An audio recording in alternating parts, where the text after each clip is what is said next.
To the system, I don't wanna be a slave. I've been doing shit my way, or the highway. And in the driveway is a nice range. Cause I grind through the climb, I invite pain. You'll never hear me, bitch, nah, I don't complain. Just gotta flip the switch and you can go and obtain anything you want, anything you need. Your mind's got the key ingredient, it's belief. They deceive with the negativity, but I just slide right by that energy. Even when you feel low, you can still go. Even when you feel slow, you can still go. Even when there's no hope, you can still go. I never answer to no, man, I still go. Go, go, go, go, go, go, go, go, go, go,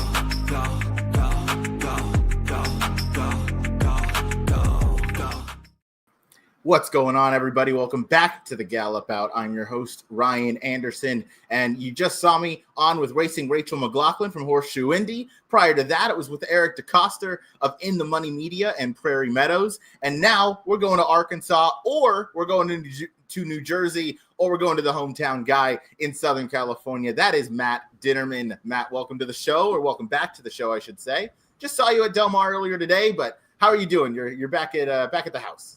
Yeah, feeling great here in San Diego. The weather couldn't be nicer. There's this before coming from San Diego. And we're really excited for the Breeders' Cup. Yeah, out here for a vacation for 5 weeks. But without the horse racing side of it, not quite yet. We still got the Breeders' Cup to look forward to. Absolutely still have the Breeders' Cup to look forward to. All the works and everything kind of winding down now, with tomorrow, Wednesday, Forever Young is scheduled to breeze. So that's one of our final Breeders' Cup Classic contenders that is going to work. And he is obviously just going to go, on a very slow work around there. They don't work fast anyway. They really just kind of emphasize that stamina more than anything else. I know I saw you last year out in the mornings along with your dad, Mr. Dinerman. Will you guys be out there again in the mornings this week prior to the racing? Well, I'll be out there tomorrow. I don't think my dad will. Papa Dinerman, I think he's coming out Saturday, maybe Friday. So we're hoping that to be the case for both days for him. We've got Handicapping Central, a.k.a. the kitchen. That's what we call it. My mom actually, Ryan, today we were handicapping when we got the PPs, and my mom says, okay, I'll talk to you guys Sunday, because she figures we're just going to be busy handicapping these races for the weekend. So we're both looking forward to it. Great father-son bonding time, Breeders' Cup handicapping. I'm actually going to be doing some PA announcing for the Breeders' Cup, so I'm not going to be around my dad the whole time, but I'm going to be able to get downstairs and see how he's doing along the way. It's okay. When you're not around him, myself or Jackson Muniz will be, and I'm sure he's looking forward to telling Jackson to get out of the car, which he has since that previous conversation we had with him over the summer, which was wildly entertaining, to say the least. Matt, today's conversation is going to revolve around 3 of the races on Championship Saturday. That's going to be the main one for the fillies and mares. That's the Breeders' Cup Distaff contested over the dirt. We're also going to take those same fillies and mares in the group and go in the fillies and mares turf. And then, of course, we have to go to the race of the year, maybe the race of the decade. Some are saying the race of the century, but let's not get caught up in recency bias. But certainly the race of the year, the most anticipated race on the calendar this year, and the field that is stacked up in the Breeders' Cup Classic is one that we will talk about as well. Firstly, we got to go to we'll keep it with you for a second and just ask, how was the summer at Monmouth, and then Monmouth at the Meadowlands shortly after? And you got to be enjoying your break before you head on to Oaklawn. Yeah, I mean, when you get to summer in the Jersey Shore, it's pretty fun, right? You've got the beach, you've got good weather, you've got a lot of things around the Jersey Shore, so not just the Jersey Shore with all the great food, for example, but you've got New York nearby, Philadelphia is an hour away, so there's a lot of things to do. Monmouth Park, a lot of fun. The one thing I always rave about with Monmouth is there's never an empty grandstand. I mean, it's just a great destination along the Jersey Shore, and it's become a big destination during the summer times in the Jersey Shore for racing fans. I do not love Jersey Shore nightclubs. I wish I could say that's the case. Ryan Clear, I do not like Jersey Shore nightclubs. I am inside watching baseball or whatever it is. But there are a lot of those. The nightlife is real for those who are interested in the Jersey Shore. If Ryan would like to come out maybe in May or June, maybe he can show me.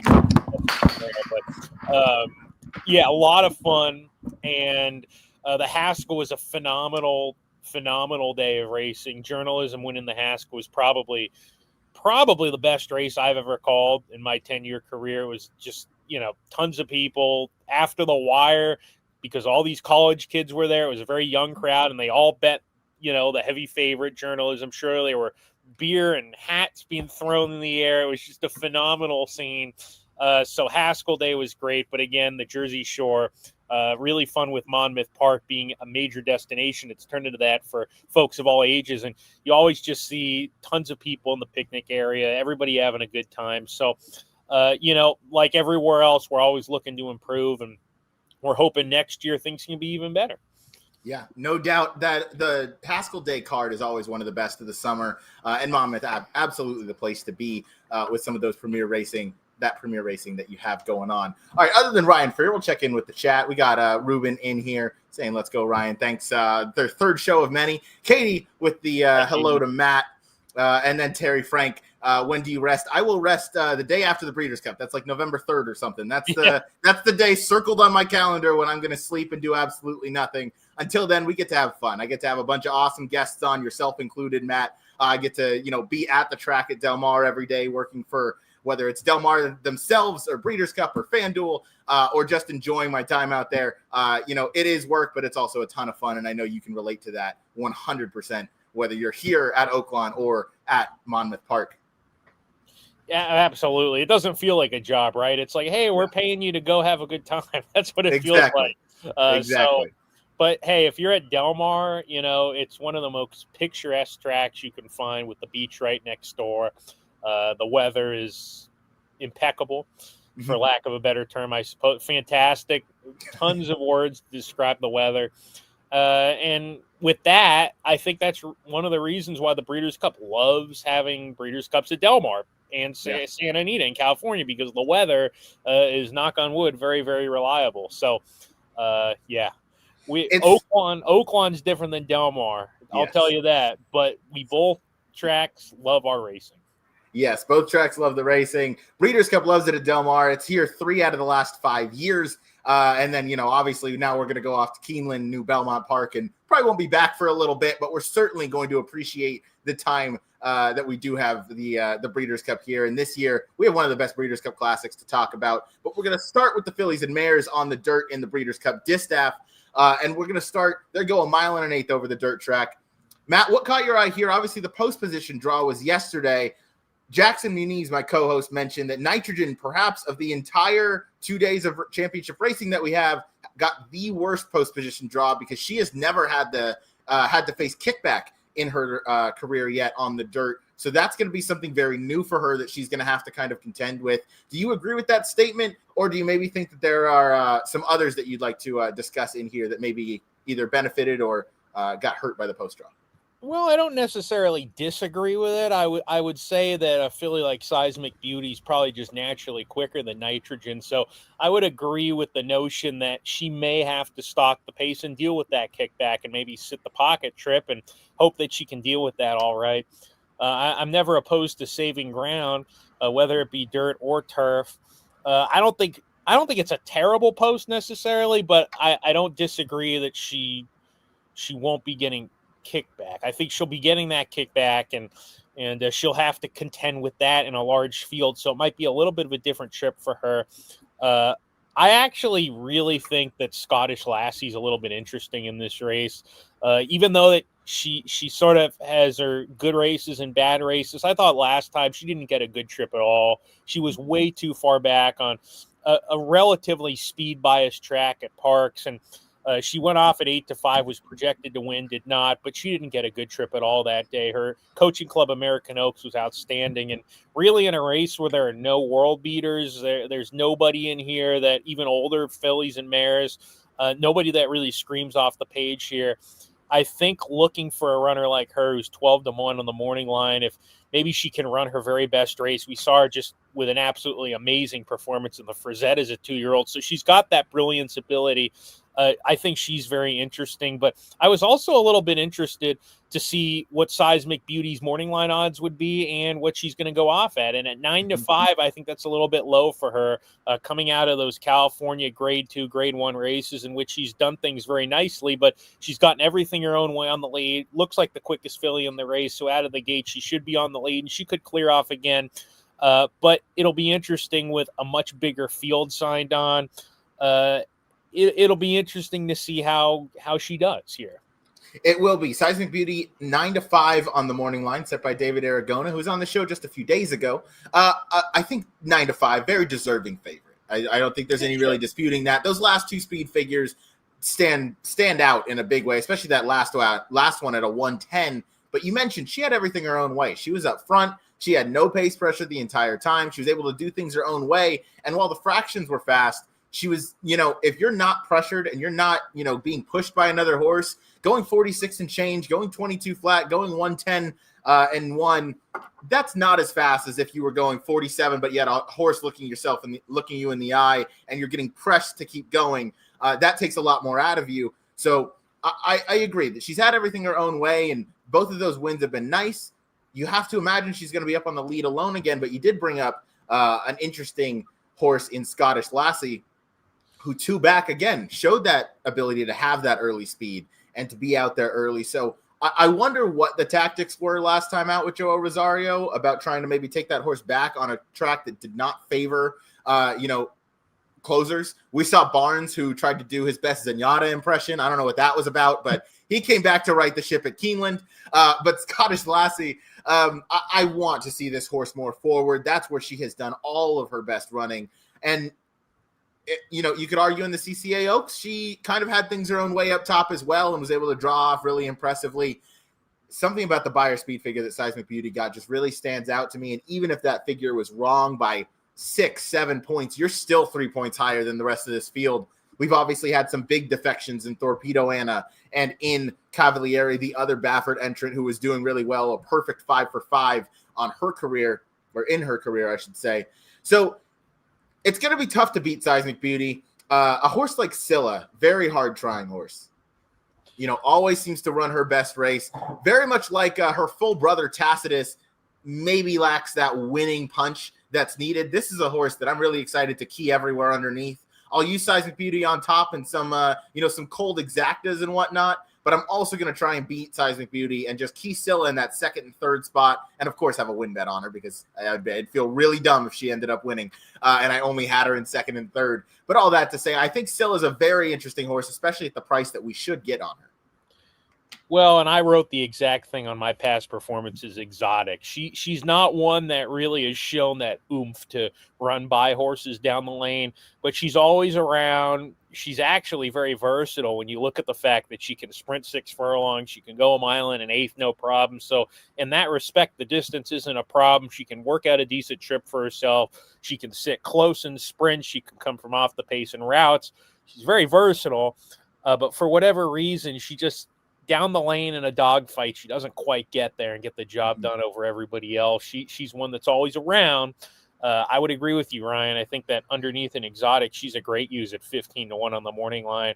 I would not be using her in a pick 4, pick 5 ticket because I agree with you. I think on a win and perspective, it's tough to trust her. But she's around all the time. She's going to be a price in this race. And I do think it's interesting. She only lost by a length in the Breeders' Cup Filly and Mare Sprint, and they routed her last time out in the Spinster, did Belmont, and he decides we're not going to cut her back. We're going to keep her going long here in the Distaff. So that's an interesting move in itself. That is, she ran well last time. Now, yeah, she had a bit of a rough start, I guess, but I want to focus on something else that Scylla can do, and that's her pace. She's a fast horse, and if she decides to, if Junior Alvarado's aggressive out of there, and we've seen her best running come on the lead or at least near the lead, she has that sprint speed that's stretching out. She's gone 22-2 or 22-1, 44-2 to the half. That's faster than Seismic Beauty early. If she can transfer that, go in the 2 turns, and Junior Alvarado takes it to Seismic Beauty early, 1, maybe that sets up for a bit of a pace meltdown, and 2, maybe Scylla just gets brave up on the front end. Something we haven't seen a lot of her, but we do know that she's going to be there late, whether she's in a duel going fast or coming from a little bit off the pace. She does hang around towards the end. And I'm curious to get our other co-host, as he's joined us now. Jackson Muniz is in the building now at work. But Jackson, you obviously heard that whole explanation on Scylla there. What are your thoughts? And then Matt, your thoughts as well. Yeah. Well, first of all, hi Matt. Good to see you. Hi, Jackson. Welcome to the show, buddy. Yeah. Hope to see you around this weekend at Del Mar. Gonna be a lot of fun. Looking forward to it. Yeah, I'm biased against Scylla. I'm still mad at her for last year when she cost me like 6 figures and should have won the sprint. But as far as this race on Saturday, I just don't know if she's quite good enough. She just hasn't run a race at the end of the day when it gets down to it that is going to make her a top contender in this spot. I do agree. She'll probably be right there for the minor awards because she's very, very consistent. She shows up every single time. I'm just not quite sure she's good enough to win a race of this caliber. But if you are playing exotics in this race, you can do a lot worse than Scylla at 15-1. Sure. I wanted to go back to what Ryan was saying about the pace, because luckily with all these Breeders' Cup horses, we can watch these workouts on YouTube. We see it on X, other social media platforms, and take a look at that October 27th throw where she went 46 and change on the dirt. Bill Mott is not one to necessarily do that very often at all. And to me, I think you're on to something, Ryan. I think that's an indicator of we want to put some speed into her, and we want her to be in the mindset that when you get out of the gate, we want you running like that. We want you on the engine right away. Now, the only way to really know if that work was exactly what it looks like on paper is if you ask Bill Mott, hey, Bill, was that the intention? I don't know. Maybe they went too fast. I can't tell you that type of inside information, but if you read between the lines, I think there's a reason she went that quickly in the morning, drilling at Del Mar before this race, and I think the intention is to show speed out of the gate. We'll see. I think that could very much help. It could help off the pace horses, or maybe even help people trying to beat the chalk. Seismic Beauty, hoping that maybe this gal puts some pressure on Seismic Beauty. I agree with you, Jackson. I don't love her to win the race. I just have a tough time believing that if she's anywhere other than on the lead, she can win the race, because if she's not passing horses in these sprints and in a couple of route races we've seen, she's won a couple of route races. That's the last time she really was on a win streak, but she's not really passing horses in her recent races. And I just don't think if Seismic Beauty just keeps chugging along, it's hard for me to imagine Scylla's going to run by her and hold off everybody. But again, if you look at her races at Churchill going 2 turns, she went on a win streak there. So who knows? Maybe she's actually better going 2 turns than she has as they've tried sprinting her last 5-6 races. So mixed feelings here. That's pretty much all I have to say about Scylla. Yeah, I mean, we said plenty on Scylla, and I agree. I think routing ultimately a little bit better. Jackson, who else in this race is maybe a bit of a standout to you? I think we both are pretty high on Seismic Beauty, I would imagine, with that speed figure edge, but maybe you're looking towards someone else. No, for me, it's all about Seismic Beauty for me, and this year's Distaff. Playing the BCBC for the first time this year, and I'm hoping the plan is this is going to be a big push. I just think she towers over this field. If she runs back to the race at Del Mar this summer, she's going to win. If she runs back the race on Memorial Day weekend at Santa Anita, she's also going to win. I just don't think there's maybe someone unexpected goes up front. Maybe it is Scylla that is really pressuring her early. Maybe it's Scottish Lassie. But as I go through this field, I think most of these horses would rather sit the pocket. They'd rather be a length or two off of it rather than getting it in the way of Seismic Beauty. And I just think from a talent perspective and a speed perspective, she just has this field over a barrel. And I just think she's going to be very, very difficult to beat in this spot. Hey, you heard it here first. Matt, anybody else in this field that's a little bit interesting? A lot of these have been kind of beating up on each other. A filly like Dry Powder is kind of that new face in this group, has faced the likes of Clicquot and Scottish Lassie a little earlier on in some of those 3-year-olds. And you also have Darth Vader, who we won't go into that narrow defeat. That's a different horse I'm thinking of. But that's the narrow defeat at Saratoga in the Personal Ensign, where she just lost by a nose. I know Jackson had her big that day, so I wasn't trying to go too hard in that one. But Darth Vader is a very consistent filly, or mare rather. She's 5 years old, and that I think goes a long way in this division because it's something where you don't always see a ton of consistency. No, not always. And she's, her 2-back. It's funny because I called her 2-back race, the Molly Pitcher, and that was very bizarre race for her, believe it or not, because she looked, I thought around the far turn she was going to win the race. I mean, she was in a perfect spot, looked loaded. And then as soon as they hit the quarter pole, Randomized, who was on the lead, opened up pretty quickly by about 2, and there was just no response. Darth Vader came off the bridle, and she rebounded and came back after that race and almost beat Torpedo Anna, and we know how good she was. 3 starts ago, she was extremely impressive in the Ogden Phipps. I thought she was very unlucky 4 back when she basically bumped into the rail and got sideswiped into the first turn in the La Troyenne and only lost by a length and a half there. It's arguable that she could have won that race if that didn't happen. So besides that Molly Pitcher race, I don't know what happened there, but she's been solid. I mean, she's doing better than ever right now. The post isn't fantastic all the way out there. I think she's got a chance, but I think, like, for example, if Seismic Beauty can run back to her last 2 races, Darth Vader's going to have to pick it up to win. I thought she had every chance to win last time out over Torpedo Anna, who sort of made an early move into a fast pace, and that was her last big race we ever saw from Torpedo Anna, but she did run big indeed that day. I think Darth Vader's in with a solid chance, but I also might tab her as maybe a notch below a couple of the others I like in here, like Scottish Lassie on her best day, and Seismic Beauty, obviously. Yeah, just to add on to what Matt was saying with Darth Vader, she runs well when they have a target for her. She is the rare horse that when she is on the lead, she does not run well, as you said in the Molly Pitcher. And you can look back to La Troyenne last year. She was on the lead. She didn't run well. The Kentucky Oaks on the lead didn't run that great. Even way back in the Tampa race, she didn't run that great when she was on the lead. But every time they've taken back with her and put her a length or 2 off of the pace and had a target, she's run very, very well. It's the tough post for her, though. The 12 post is not going to be easy to overcome. It's not. It's certainly going to be a work to be able to save that ground and to be able to not be stuck too wide. But if there's any jockey on a big day that I'm going to trust, I think Johnny V is going to be capable of finding a good ride in there. All that to be said, yeah, Darth Vader is going to be used on some of those trifectas that I play with Scylla, keyed in 2nd and 3rd. But again, my main win money and my main horizontals are probably going to solely go through Seismic Beauty, as she is clearly the horse to beat, and she drew very well. Not something you can say for every favorite in the races.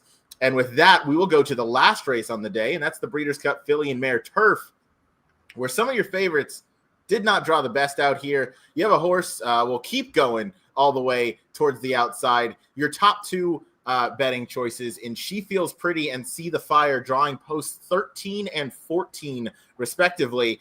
This is a 3-turn race. Matt, you're very familiar with our turf course, as is Jackson, as am I. What do you make of the post draw for these 2 with the need to save ground around those tight turns at Del Mar? Did that make you look elsewhere in this race? Well, unlike the Distaff, I haven't quite come up with an official pick in the Filly Mare Turf as we discussed. We're still a few days out, and I don't have as strong of an opinion as maybe the Distaff, but I would say it's a disastrous post position for She Feels Pretty and See the Fire, because you have to remember you start at about, before the half-mile pole, close to the half-mile pole on the dirt, and this is the turf, so it's very close to the far turn. So by the time you hit that far turn, you don't have much time coming out of the gate to trying to get over. You're going to be caught wide. Most of the time, unless it's a stakes race, you can have up to 12 horses on the turf. With the stakes, we get 14. So when you're all the way out there, you're not going to have much chance to save ground. And She Feels Pretty. The thing about her is she likes to get that patented, just off the pace pocket trip. It's not going to be easy to win from out there. I think See the Fire, maybe she can sit off and maybe tuck over. That might help her a little bit. But either place, it's not a desirable place to be. It's not at all. I'm showing the replay from last year's Breeders' Cup Filly and Mare Turf just so we can see how quickly that first turn comes up. You can see right as they pass that red tape, they kind of go into the turn already, and you can see the jostling for position early kind of makes that field get pretty stretched out because everybody wants to try and save that ground.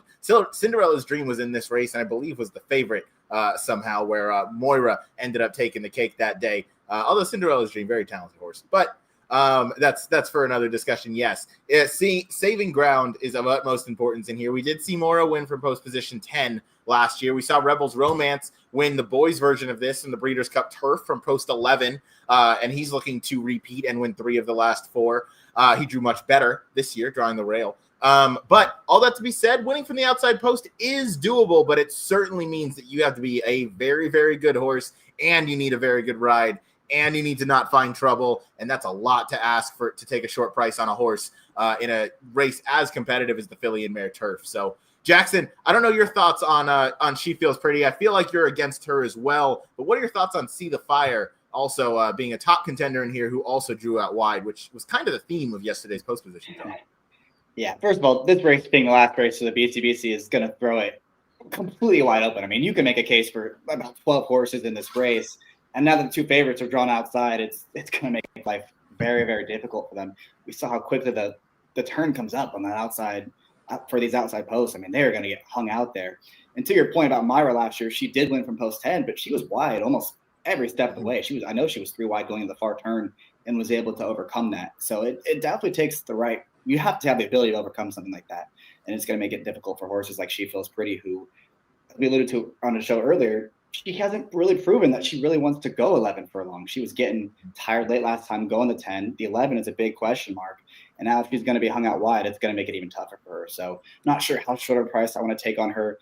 I know there's been some buzz around See the Fire, but the same thing applies to her. I'm kind of looking to the Applebee's right now. I like them both. I do like Diamond Rain. I thought she ran really well up at Woodbine. She completely missed the break.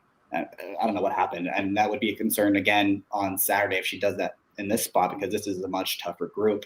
But Cinderella's Dream is another horse that is going to take some money in here. She was a little unlucky, I would say, to lose last year. She saved a lot of ground. She just didn't get out in time, and she galloped down in front of the field, finished really nicely. So as of right now, yeah, I mean, she just waddled out of the starting gate. I don't know how else to say it. She was way back there, and I know the fractions make it seem like it was a slow pace, but if you look at the time form figures, it actually had it as a pretty fast pace, and she was getting herself into contention during the middle of the race. So she made an early move in a fast pace to get into contention, and then still he was trying to catch She Feels Pretty late and actually outkicked her home, just couldn't quite get there in time. So I do think the stretch out to 11 furlongs will do her a lot of good. I wish William Buick had picked her instead of Cinderella's Dream. I would feel a lot better about this pick had he done so. So that's where I'm leaning right now. There's still a lot of work to be done in this race. I don't even think Stellify is completely impossible for Brad Cox. If anyone's going to wire the field, I do think it's her. She's been unbeaten since stretching out to these marathon distances. She does need to take a step forward, but I thought that last race at Kentucky Downs was pretty good. That was another race that completely fell apart. She was the only horse who stuck around after setting the fast pace, and she still won that race very, very decisively. Obviously, the waters are getting tougher in the spot, but if you're looking for a giant long shot, I think you can do much worse than Stellify. Yeah, she's one that can certainly hang around towards the end. We watched that replay of Diamond Rain and She Feels Pretty, both coming out of the same race at Woodbine. You and I might disagree a little bit on the She Feels Pretty distance limitations. I feel like, if anything, what I was watching was maybe a horse that got a little bit lost because she kind of made the lead pretty early in the race, compared to what she's maybe used to. And that stretch at Woodbine is deceptively long. Looked like she maybe got a little bit lost, but when she saw Diamond Rain or heard Diamond Rain coming, you saw her switch leads. To me, that kind of showed that she was digging in to try and fight that foe off. Maybe I'm wrong. I'm not, a lifetime scholar at the horse movement, but I can judge with what I saw, and She Feels Pretty did dig back in and win. But you mentioned a good point. Diamond Rain blew the break completely. Terry Frank in the chat asking about Village Voice. This one won last time out at Backwoodduct in the Grade 3 Waya Stakes. They did go fast early. The pace came back to them. Matt, I don't know how much looking you've done top to bottom in this field, but is this one that you paid any attention to? Flavian Pratt booked to ride. I do. I mean, she doesn't look on paper necessarily, just on paper, close to the classiest Europeans in her European form. However, I'll say this, Chad Brown, even though you look at his percentages on paper and he can win off of layoffs, as we saw in the Waya Stakes, I have noticed that second start off the break for him, his horses typically get better. So I like the fact that she won off the layoff, and I also like the fact that they're going to run her in this race, and I'm not sure if that's just John Stewart saying, we're running, that's what we're doing, let's give it a go. Or if maybe Chad really thinks, hey, I'm going to huddle up with Mr. Stewart. We like this filly here. I don't know if she's good enough to win, but she's certainly doing great enough to give it a go. I think she's an intriguing long shot in this race from the right outfit that gets a pretty good post position. Will she have to run the race of her life? She probably will, but I'm not opposed to her at all. I don't think she's a toss necessarily at a price. Yeah, I think especially with the booking of Flavian Pratt, I think he is a master of the Del Mar turf in terms of overall riders that have experience. Him, Hector Barrios, the two that come to mind. And obviously, William Buick and Ryan Moore. Ryan Moore not going to be joining us this year as he recovers from injury, but William Buick has had a plethora of success over this turf course, whether it was last year or back in 2021 with horses like Yabir, Modern Games, who we probably shouldn't talk about because of the whole gate incident. But you know, he's had so much success at Del Mar that he's another guy who he just emphasizes saving ground. He's not scared to take the rail if it's open. He's also very good at not getting his horses stopped. All that, and we'll go right outside to Michael Barcelona, who actually is your morning line favorite. I misspoke when I said She Feels Pretty and See the Fire were your top two choices. Those are choices 2 and 3. Your morning line favorite at 7-2 is Gazora here, trained by Francis Graffard. Obviously Graffard, thank you. Obviously a distant 13th last time out in the Arc. I would argue that that's just, protect the horse. You have other, spots on the calendar circled, and clearly this is a much better horse than what she showed last time. Trained by Peter Brandt, I believe Emmett Kennedy said that this is likely going to be this is a horse likely to be transferred to Chad Brown after this race, but they wanted to get out here and have this horse run. And obviously would not be the first time we saw a European or a French-bred horse come over and run a race and then get transferred into the barn of Chad Brown, as that is something that we've become accustomed to. All that to be said, if you look at those efforts 2, 3, 4 back, the Prix de Diane and the Prix Vermel, those are very good efforts where she showed that she has a lot of class and she drew the best. So something's attracting me to this horse. Maybe it's the post position mixed with the fact that the others have drawn a little poorly. Gazora seems like a very much a fitter in here and a deserving favorite to start to end the 2-race championship weekend. Yeah, and the fact of the matter is she ran on really soft ground in the Arc, and I believe I read a quote from Henri Graffard. He just said, she didn't really care for that track. I think going a little more firm will help her. It was raining. I mean, the rain was coming down a little bit during the race last time, and she was also 31-1. I know in a large field of 17. It wasn't like she was a favorite. She wasn't necessarily expected to run huge, being 31-1. So taking that all into consideration, running on firm ground, facing an easier field than the Arc. Of course, Mini Hawk, who ran second, is going to be a solid favorite in the Breeders' Cup Turf against males. And if she wins that, that'll say what we need to know about how good she is. So Gazora, I think you can expect a rebound effort from her. I think, like Ryan, you say, I agree with you. I think that there's an excuse there. She's never really run a bad race before then, and I just think when you look at that soft ground, you watch the replay, I think there's more of the fact it was a tough race, but also she probably didn't take to the turf either that day. Most likely not, and she's certainly capable of better. And David Aragona, when he was on our show, he said that he listened to many media outlets. He used, overseas odds checkers to kind of get a gauge on these European runners, because that's a huge importance.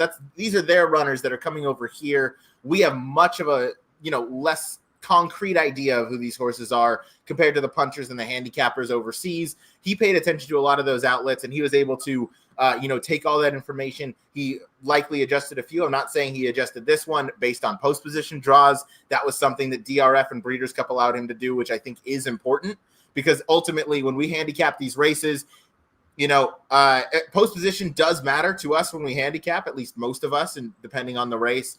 And I think morning lines, when they are accurate and when you're able to make adjustments for post positions, I think that only helps the horse player, especially when they're made by a guy as accurate as David Aragona.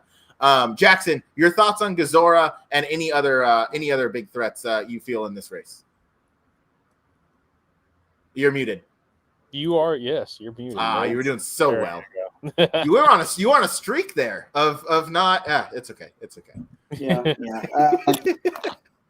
I don't have too much to add. I think I probably read the same things that you guys have, that it was pouring rain, it was soft ground. The trainer even said, I think, that it was just really difficult to just make up ground, and she was way out the back and that's kind of her running style. So I would argue more that the fact they thought enough of her to run her in the arc is a really good sign. And now that she's here and she's facing a much easier group, she should be very tough. I think she's probably the deserving favorite in this race. I think Emmett made a big case for, was it the Beautiful Story is the name? Bedtime Story. Bedtime Story. I don't know too much about that horse, but can you expand on that one really quick, Ryan? Because that's a horse that's a bit of a price, and I think she's a little interesting. Yeah, I absolutely think she's interesting too. I'm happy you brought her up because this was going to be the last horse we talked about before we moved on to our featured race on the 2-day Breeders' Cup program. But yeah, Bedtime Story was mentioned by Emmett Kennedy when he joined our podcast. Wayne Lord and Christophe Soumillon are both going to be here to ride, as is Colin Keane, I believe. Soumillon is going to take this mount as he had this one in the last two. Emmett was pretty high on this horse, I'll be honest. Those are two very nice efforts last time out. Last time out lost to Kalpana. Kalpana is a very strong horse, and I can't speak to everything that Emmett said that was positive about this runner, but I encourage you to go back and watch, and feel free to skip through the 2.5 hours that we spoke. We did go race by race, so it's somewhere in there when we talk about Bedtime Story. We promise we didn't put you to sleep doing that, but a lot of it was focused around the breeding as well. The Frankels have done very well in the U.S. Aiden O'Brien, obviously, he's no stranger to winning these races when they come over. We do miss Ryan Moore. Ryan Moore, I think, is a huge confidence booster, the same way we see a Flavian Pratt take them out, or Irad Ortiz, or William Buick even. Ryan Moore is that same guy. Christophe Soumillon, though, very capable rider, very good rider, and I do think him taking them out and retaining the same one with multiple entries is a big story. Emmett Kennedy was high on this horse. I also like this horse, and this is one that I think has certainly a big shot. Has looked good this morning when I saw him, but again, Aiden's Army comes out, and they all look like world-class animals. So all that to say, I do think Bedtime Story is a very interesting play, and the 11 post is out there, but it's not awful. Again, we've seen horses win from out there, so a horse that we think has a chance and is double-digit odds, I certainly think post position shouldn't play too much of a factor in dissuading you off of a big price. Well, I think she is one that just goes dead last every time. So the post for her is not going to matter as much. Yeah, she is a one-run horse. You nailed that right on the head. She is going to be dead last. She's going to make that, Yabir type run. She's going to try and get going late, swing wide most likely, and just try and not get stopped. Because, once you get going, once you get that momentum, the Del Mar turf stretch is only 817 feet. It's not that long. You really got to get your momentum. You got to keep it, and then you can kind of close once you get going. But going wide, saving ground over, 2.5 of those 3 turns, paramount importance. Turning for home, that last half a turn, get your horse out there, get them going, and then keep that momentum throughout the stretch, because that is the ultimate key to all of this. All right, we'll move on to the feature race on this 2-day program. It is the Breeders' Cup Classic. It's the most anticipated race of the year, and we got to start from the rail with your Pacific Classic winner, a horse that finished second in the Breeders' Cup Classic last year as a 3-year-old, running one of the strongest races we had seen all year. Came out last time at Del Mar, almost turned it into a bit of a jumps race, trying to go over that temporary rail, but rebounded, managed to draw off nicely to win, beat Journalism in that effort, who obviously comes back in this spot. Matt, what are your thoughts on Fierceness drawing the rail? And then, take us through this field and who you thought the top contenders were. Of course, we have Sovereignty as well. Well, he looks like a little bit of a tricky horse to ride in a sense, not for trying to jump into the rail necessarily, or almost doing so, but he just gets a little bit keen sometimes. There were a couple races where he's sort of thrown in clunkers. I just really liked the fact that he was able to rate last time. They didn't really have a choice, but it ended up working nicely for him, and this was the first time he actually rated in a race and was able to win, and he done so very impressively. So I don't think the rail's that big of a deal as long as he doesn't pull those shenanigans again. But I do think they got to get him out of the gate. They got to get him into the race early. That said, contrary thinking, the Rabbit is going to be in this race. And I don't think that even though he can win the race, he could very well make things a little bit difficult for Fierceness in that respect, because the last time Fierceness was in a race involving contrary thinking, Fierceness sat off a very fast pace, took the lead turning for home, looked like he was going to win, and then faltered in the final furlong. So I don't think contrary thinking will necessarily help Fierceness's chances by any means. I would say if this horse wasn't in the race, Fierceness would be very much loose on the lead. He'd be tough to catch for any horse, including a horse like Sovereignty, who I'm sure we're going to get to in a little bit. But Yeah, I think contrary thinking, I think his presence in the race is a little bit more of a concern for me for fierceness than the rail draw is. Yeah, I don't disagree with that at all. I think while contrary thinking, I don't think he's going to duel fierceness. I think that if any jockey goes with contrary thinking, I said this yesterday, they should not be on a horse ever again, because that is clearly that is the dumbest move anybody could make, is to try and go with a horse that has been very clearly put in to be pace.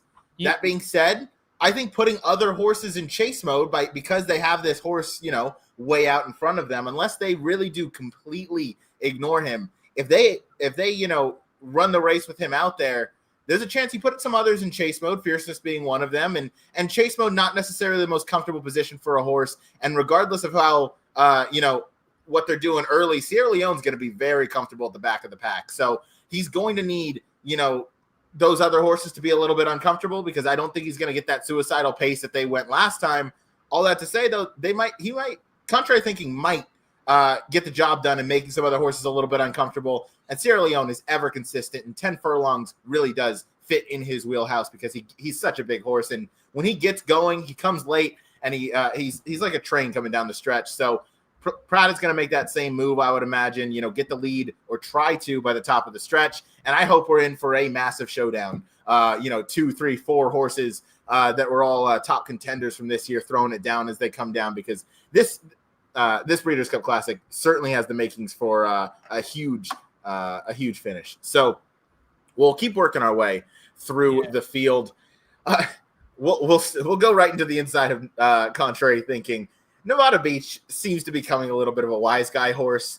And Matt, I want to get your thoughts on this. I don't understand it at all. These 3-year-olds have been so consistent that we've seen run from the early spring. I don't know why now at the end of the year in the biggest race, the lightest raced horse is all of a sudden going to leapfrog, 3, 4 of them and jump up into the trifecta. I don't know your thoughts. Maybe I'm being dramatic. I know it's Bob Baffert. I think the consistency that we've seen from the other 3-year-olds is paramount to what we've seen from Nevada Beach as a lightly raced 3-year-old.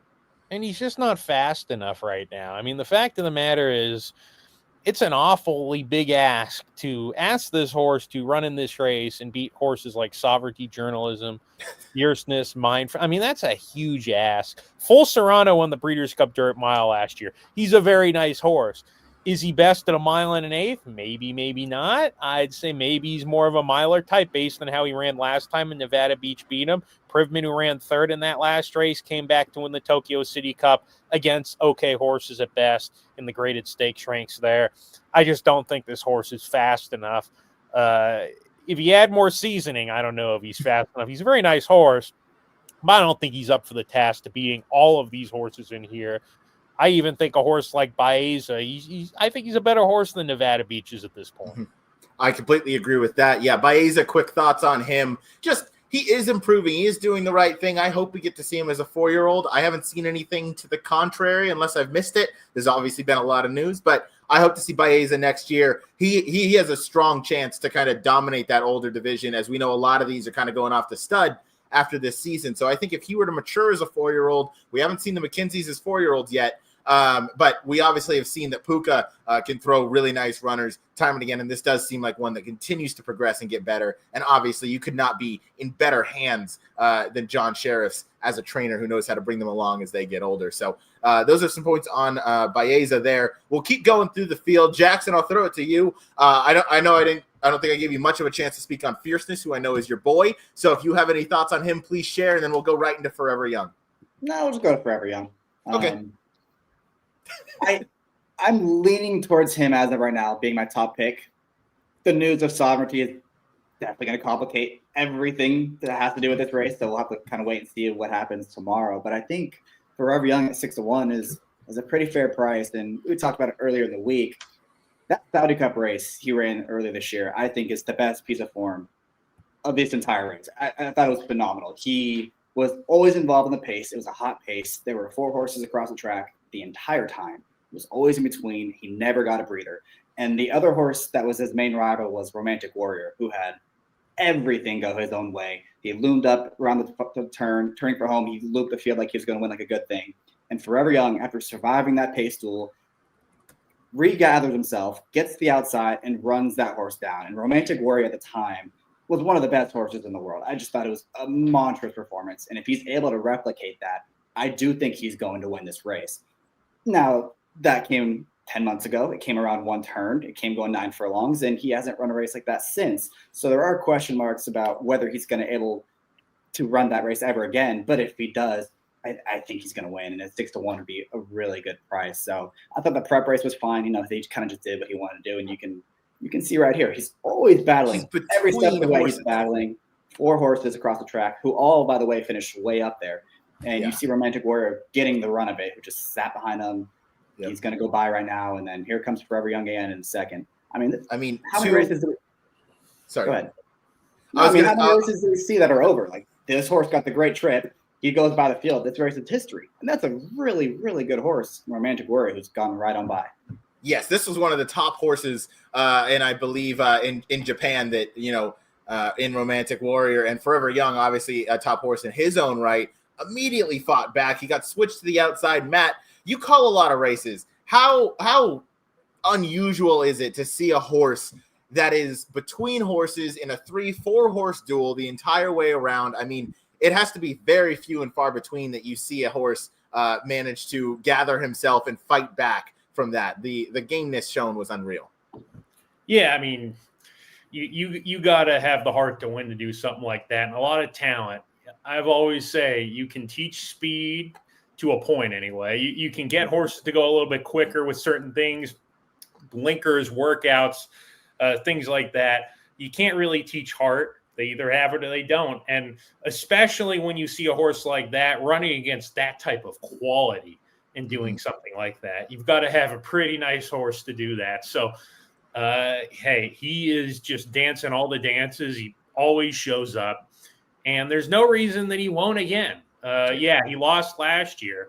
I thought he ran a pretty darn good race, was just third best. And he's got a couple of those others to contend with again with Sierra Leone and Fierceness. So can he take that step forward, second start off the layoff? I think that last race was a perfect setup. He was much the best that day, one for fun. And I'm sure he wasn't cranked up. I'm sure this is just the exact goal. We're going to run him, get that race in off the break. Second start off the layoff, he's going to come to America and he's going to rock and roll, and then it'll be just about if he's good enough. But he should work out a good trip here. He always puts himself in the right spot. Yeah, he does, and he has so much heart. You mentioned you can't teach that. And last year, we all speak a lot about fierceness and what the race that he ran. But I brought this up on a show yesterday. Forever Young arguably ran just as strong of a race, just in defeat. I mean, obviously Fierceness lost as well, but when you look at the race chart, Fierceness was, third into second, and Forever Young was fourth into third. The winner, Sierra, came from 11th. Newgate came from 7th. Senior Buscador from 12th. Tappet Trice from 14th. Pyrenees from 8th. City of Troy, that's a name that I haven't seen since last year's Breeders' Cup Classic, from 10th. I mean, all of these horses came from so far out of it. And Forever Young held on to the pace, same as Fierceness. So I think that goes to show just the kind of heart that this horse has. And you mentioned he's been knocking at the door for a grade 1 in the States twice now, and he's only either ahead or a couple lengths behind. I think this year might be his year. He's my top pick in the race. I'm hoping Japan gets their classic moment on Saturday here with the Breeders' Cup Classic win in Forever Young. We'll go outside to Sovereignty as we have a couple more horses to talk about here. Sovereignty 6-5 on the morning line. Not much needs to be said about this animal, but the news did come out this morning. He spiked a mild fever yesterday that has subsided. However, being closely monitored, as all of our equine athletes are as we get closer to the big day. But Matt, I'd have to imagine everything's going to have to go like 100%, go pretty perfect here on out for him to make the starting gate. Yeah, I mean, if he's 99.9%, they're probably not going to run him, and I don't blame him. This is an incredibly talented horse who owes nothing to anybody. And the fact of the matter is, when you have something like this happening, you really got to tick off all the boxes, check them all off to make sure that he's okay. Because when you get a little temperature with horses, sometimes it can just be a shipping temperature. Horses, it's happened a lot where you ship and you get a temp. Sometimes you get a temperature after they work out, which happened. He worked yesterday and you get a little temperature. So these things can happen. But at the same time, you need to find the root cause of the temperature. If there's a little something going on in there, if they see a low white blood cell count, that's done. If there's one cell out of place, they're not going to run him. He needs to be 100% ready. The good news is Bill Mott, he's in the Hall of Fame for a reason, not only for getting horses to the winner's circle, but knowing exactly how horses are coming into races and knowing exactly what needs to be seen to him in his eye in order for him to indicate, yes, we can run. He's 100%. Just had a little hiccup there on Tuesday afternoon, Tuesday morning, he'll say. So I would say much more likely than not, he's not running. With that in mind, but there is still a chance. And if he is on the racetrack, our faith goes into Bill Mott that this horse is 100% fine. And I'll say this too, we do have a strong presence of the veterinarian team here for the Breeders' Cup this year. So they're going to be monitoring this as well. They're going to be surely taking a look at medication. They're going to be taking, I mean, there's only so much time left now until you can even give medication. So whatever medication he got, which was this morning, the medication is in the system and it can get out of the system in time. But they're going to probably, I would imagine, do some extra diagnostics just to make sure that this horse is okay if they do intend to run. If he doesn't run, as Jackson, you mentioned earlier, this is going to change everything. He's the horse to beat. He's been phenomenal. Ever since really his first race, he's been phenomenal. And I would imagine that with that rabbit in here, Sovereignty, if he runs his race, he's going to be tough. I mean, I didn't think he'd quite be 6-5 on the morning line. I thought David would make him 8-5, 9-5, but I get it because this horse is the one to beat, and he is a superstar. It's unfortunate because he's just looked unbelievable. I mean, as good of a horse as you can see physically on the track. So that's what I have to say about Sovereignty. Would love to see him run, but if he doesn't, it will be in the best interest of him and to make sure that hopefully he can stick around fully as a 4-year-old next year.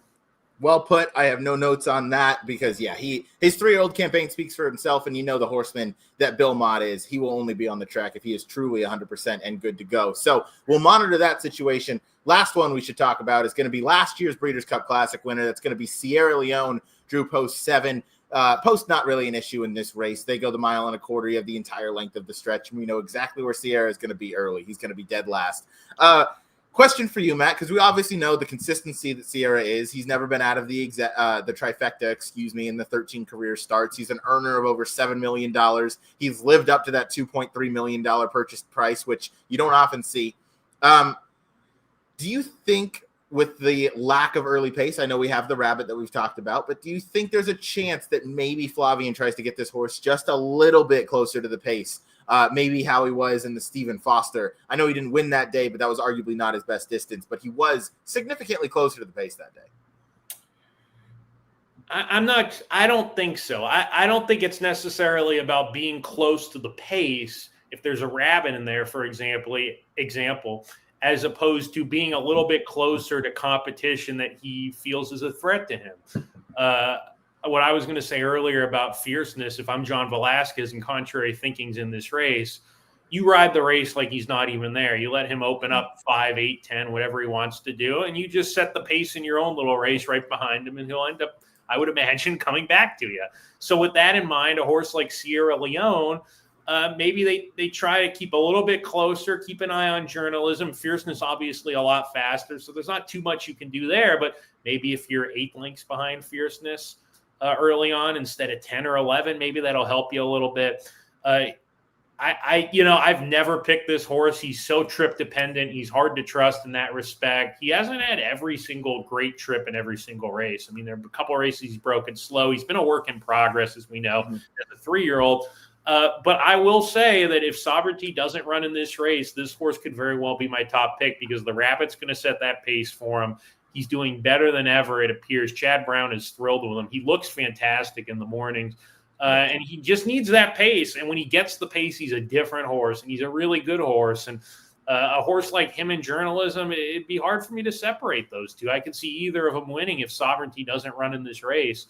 And I would imagine that he's probably just going to have to find a good stride and get in a good rhythm. I feel like that's the most important thing with a horse like this. I don't think you can get too close to horses with plenty of speed. I just don't think this horse has that physical running style to do so. But once you get him going like last year, he's very, very good. Yeah, we hope that Flavien Prat gets Sierra Leone in a bit of a rhythm early, gets him comfortable, and then he's going to make that run around the turn, hopefully get him right into contention at the quarter pole, and then again, hopefully we're in luck for a huge showdown. Matt, I can't thank you enough for spending the afternoon with us here to talk about these 3 premier races. I look forward to seeing you the rest of this week out at Del Mar and Papa Dinerman as well. Yeah, thank you again. And then, of course, you have Oaklawn coming up this winter, which I know you're always excited about. We were speaking about your house always making the improvements as they always come around as you walk around the house. So for your host, Ryan Anderson, that's Jackson Muniz, and our special guest, Matt Dinerman. Matt, thank you again. Best of luck betting the Breeders' Cup. We'll see you in about 3 minutes on this same channel with Megan Burgess. See ya.